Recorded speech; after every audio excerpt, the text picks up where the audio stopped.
Hello, everyone, and welcome back to Tech Helpline.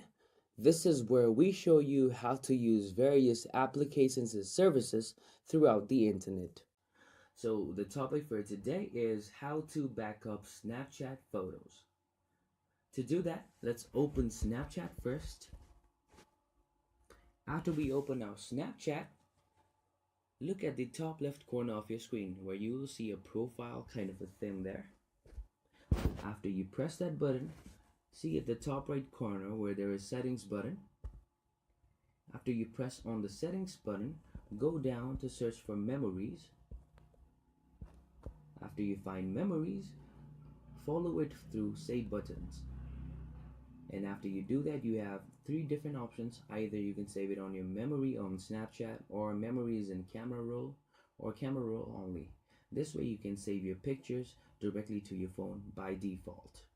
If this video helped you, click the thumbs up button and don't forget to like, share, and subscribe to Tech Helpline.